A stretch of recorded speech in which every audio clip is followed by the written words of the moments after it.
Right, so we're looking at the nest. It's been in here about a week now, and they've done some building work, which is great. So you can see, oh, look, there's a wasp there. They've built, I destroyed the nest a bit when I put it in the box, it crumbled, but they fixed it.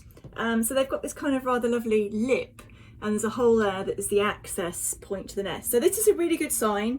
They're looking after the nest. They are being the architects that they should be.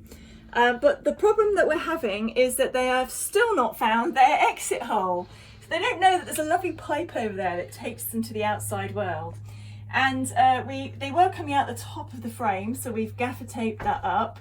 And we thought that everything was fine, they'd find their way out through the pipe, but now we realise today there's a very tiny screw hole here.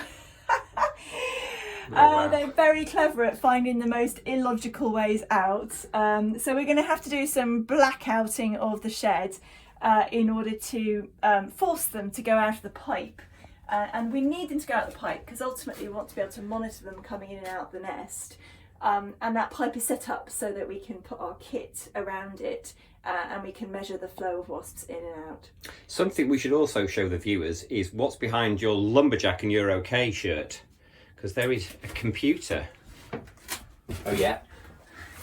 Here we have a Raspberry Pi. Anyone who's a nerd will know exactly what this is. It's a little computer. It's not a pie that you can eat. This is an Ethernet cable, network cable, that runs to my computer network in my house. And it's also connected to a power socket in the garage, so we're getting power for the computer and data. So this thing is connected to the interweb.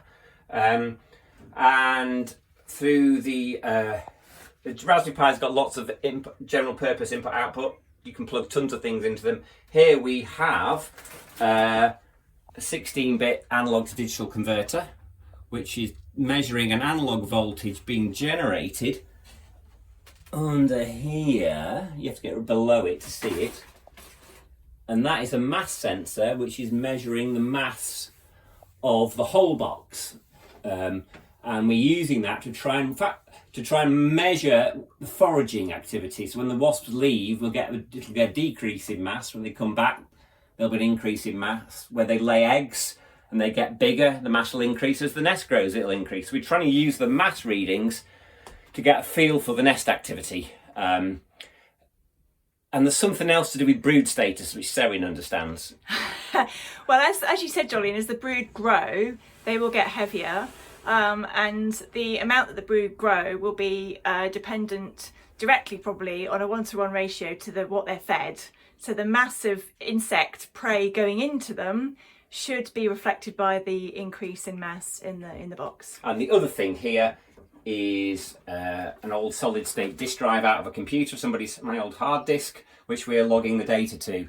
And we also have a bit of prototype code, which we haven't put on the Pi yet, which will save files directly to Dropbox. So our co-worker in Blueberry can look at the data without hacking into my network, which is good for me. So yeah, we're world connected, and we have in the garage upstairs a webcam, which I'm writing some code for. We may yet be able to do a very boring live webcam video of what's going on in the wasp box. Excellent. Which currently is not a great deal. There's not a lot of wasps. They're not doing a huge amount. No. Yeah. It might be mildly interesting on a time lapse. Yeah, the nest's really small, Jolene, but I think it's just great because actually we want a small nest at the moment while we're trying to sort out our kit. You've tried to train them to use the front door properly as well. And this is the perfect size. It's barely the size of an apple, is it? It's about the size of an apple at the moment. Yeah. And it's doing well, it's doing fine, and it's growing slowly, and it's giving us time to get our kit all sorted. So I think this is all good. Okay, Theo, we're live. Theo, this is my smallest child, and he's a little wasper. He's been helping Jolly and me with the nest. So Theo, can you tell us what you think of the nest? Can you see it? There is a nest there, and there's a tiny hole there. What do you think the hole's for? For the wasps to get in. Now I saw one in the nest moving. Did you? Through the hole. Yeah, yeah. And what else can you see? there's one. That's right. And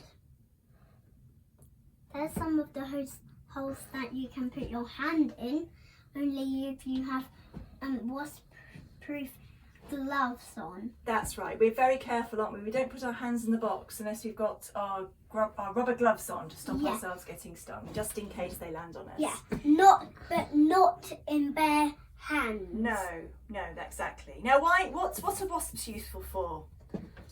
Well, they're useful to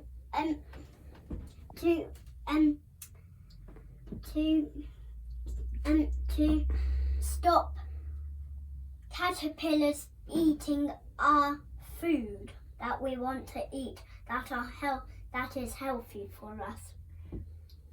Please remember to put on wasp-proof gloves on before you put your hand in a wasp's nest. Thank you. That's brilliant. Thank you, Theo.